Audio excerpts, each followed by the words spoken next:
Have a great day. Welcome back to our online session.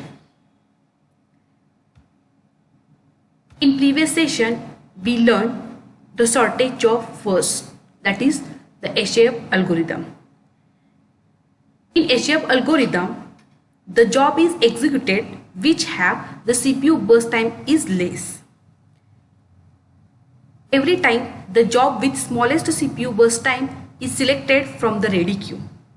And if two processes having same CPU burst time, then they will be scheduled according to first come first serve.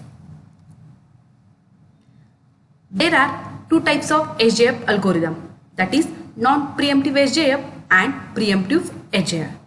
Let's recall the example of non-preemptive HAF.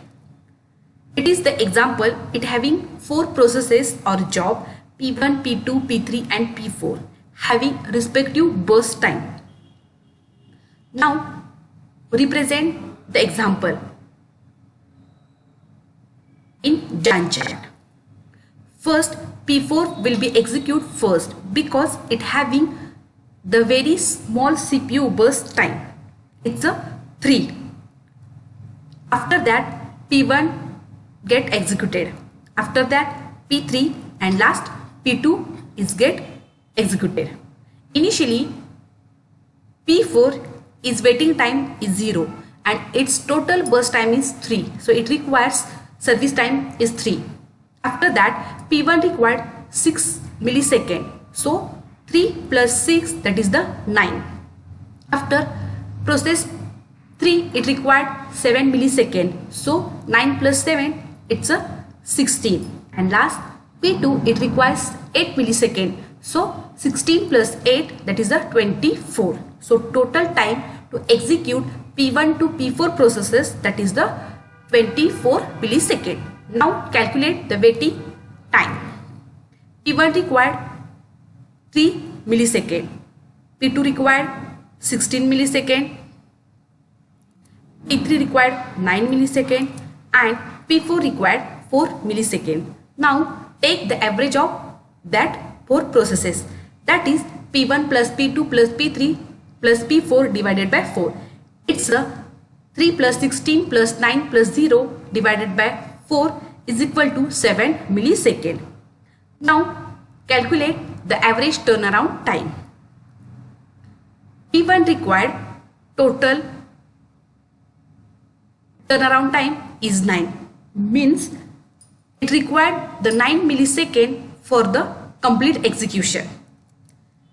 Next, P2 required 24. P3 requires 16 millisecond and P4 requires 3 millisecond and its arrival time is get minused. So take the average of acts. 9 plus 23 plus 14 plus 0 divided by 4, it's a 11.5 millisecond. It's the example of non-preemptive HAF. Now next, preemptive HAF. It is also called as shortest remaining time next. In this,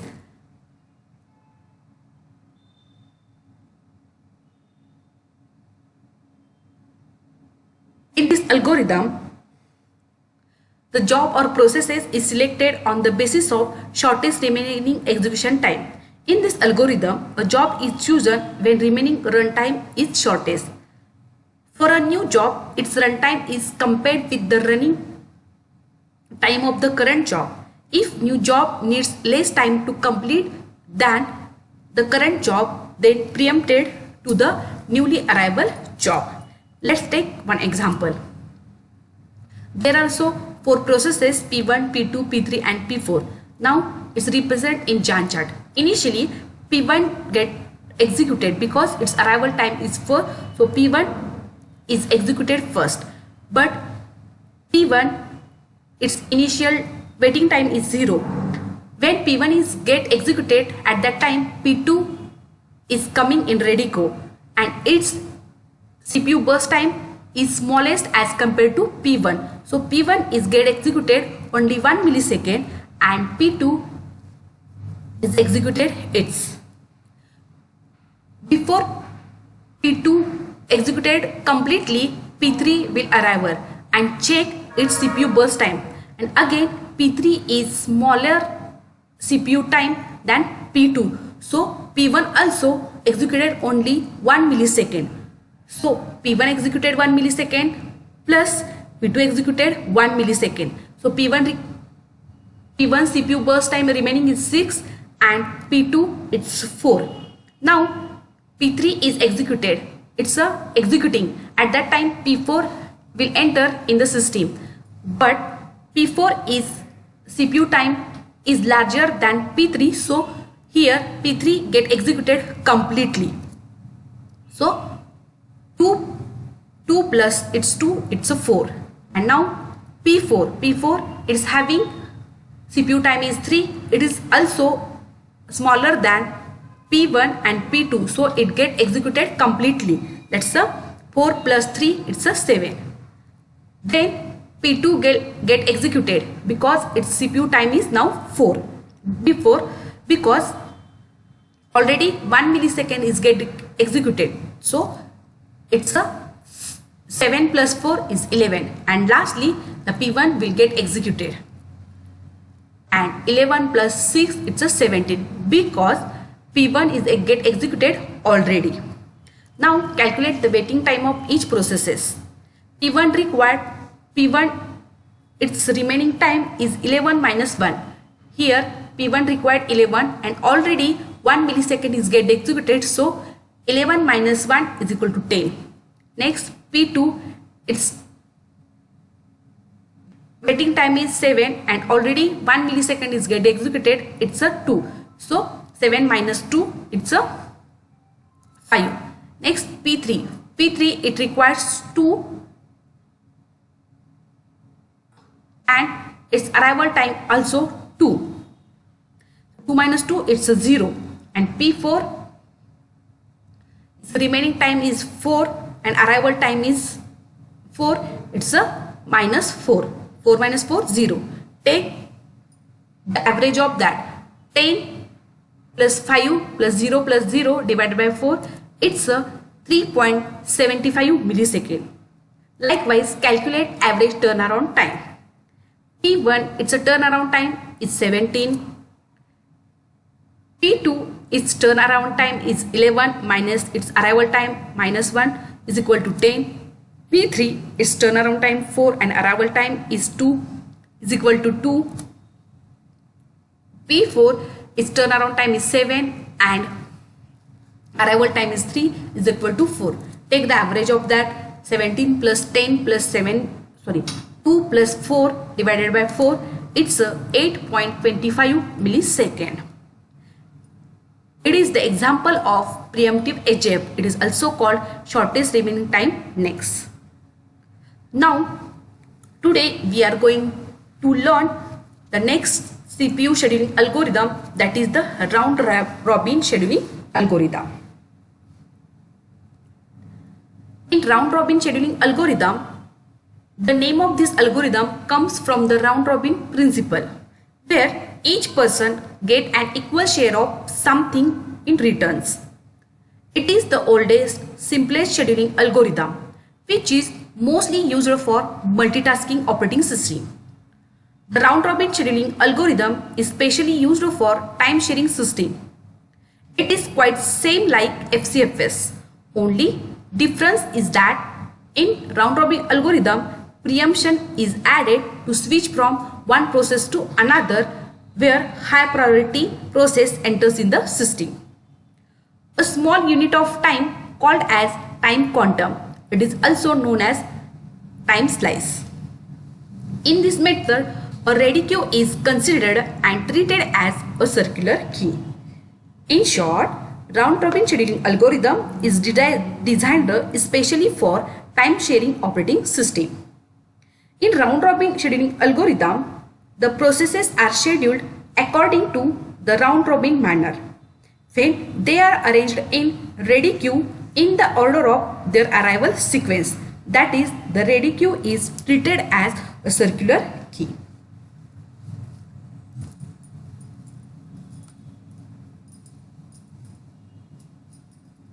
The CPU scheduler takes round along the ready queue and allocates CPU to each and every process for a time interval up to one time quantum. For implementing round robin algorithm, the processes are kept in, first out order. The new processes are added to the tail, that is the last position of the ready queue. The scheduler picks one job and assigns to the CPU. CPU executes it and burst for a time quantum. In this case, there are two possibilities. If time quantum of processor is greater than the process's burst time, then process itself release CPU, otherwise interrupt the CPU. Next, then CPU stop the execution and the process is shifted to the tail of the ready process queue. After the CPU scheduler select a job for the execution. For example, there are four processes like process A, process B, process C and D are treated in a circular key. First, process A, which is at the head of the queue, is allocated to CPU first. Whenever a new process arrives, then it is added to the end of the queue. In round robin scheduling, every process is given a small unit of time called as time slice or time quantum. A time quantum is generally from 10 to 100 milliseconds. If the process is not executed completely within a time slice, then the process is added to the end of the ready queue and next process from the top of queue is given to the CPU time. If the process gets completed executed in its allocated time slice, then the process is terminated. If any process requires I/O, then it is blocked and next process from the top of queue is scheduled as earlier. There are some characteristics of round robin algorithm. First, the round robin is preemptive algorithm. CPU is shifted to the next process after fixed interval time, which is called as time quantum or time slice. The process that is preempted is added to the end of the queue. Round robin is hybrid model which is clock driven. Time slice should be minimum, which is assigned for a specific task that needs to be processed. It is real-time algorithm which respond to the event within a specific time limit. Round robin is one of the oldest, fairest and easiest algorithm, widely used method in traditional OS. Now take the example of round robin algorithm. There are three processes P1, P2 and P3 and its respective CPU burst time. P1 have 24 millisecond, P2 3 millisecond and P3 3 millisecond. Now we use a time quantum for this example is 4 millisecond. Means initially each and every process is assigned only 4 milliseconds for their execution, and in case of the two processes having same CPU burst time, then it is executed as the FCFS algorithm, which is first come first serve. In this example, process P2 and process P3 it having same CPU time, that is 3 milliseconds, so it will be executed as per the first come first serve algorithm. So first executed P2 and after that P3. But as per the round robin algorithm, first P1 will executed for the 4 millisecond. After that P2 will executed 4 millisecond and after P3 is executed for 4 millisecond. But P2 and P3 it having completed its execution within a 4 millisecond, but P1 required more time quantum. So every time it is added at the end of the queue. Let's see the Gantt chart. First, P1 is executed for the 4 milliseconds. So initially its waiting time is 0, executed for only 4 milliseconds. After P2 is executed and its burst time is 3. So it does not require total time quantum 4 milliseconds. It requires only 3 milliseconds. So execute 3. It's a 4 plus 3. It's a 7. After that P3. It is also required only 3 milliseconds. So 7 plus 3. It's a 10. Now P2 and P3 is get executed completely. Only P1 required more quantum. So again P1 is executed only for the 4 millisecond. Now P1 it is only 20 millisecond is remained. In that 20 executed 4 millisecond. So 10 plus 4 it's a 14. Now P1 is remaining is a 16 millisecond. Next 4 millisecond, that is the 14 plus 4 it's a 18. Again now P1 is has 12 millisecond.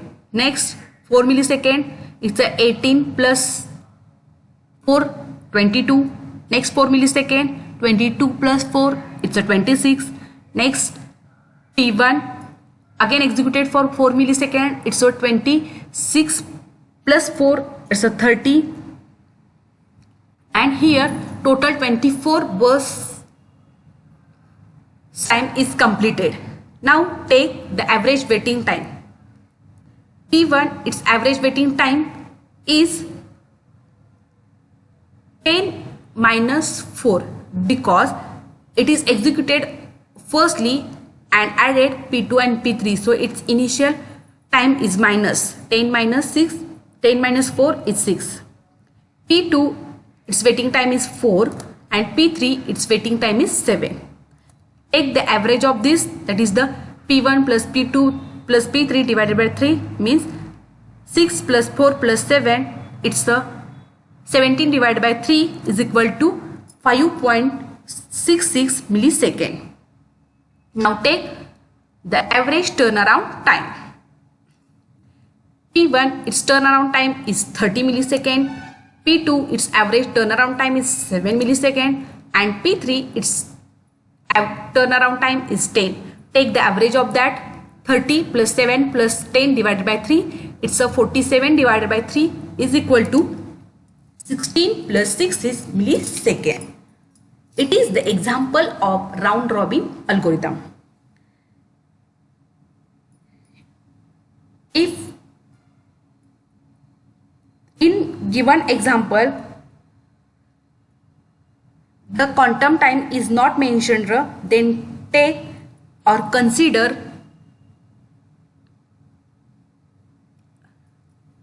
for quantum time.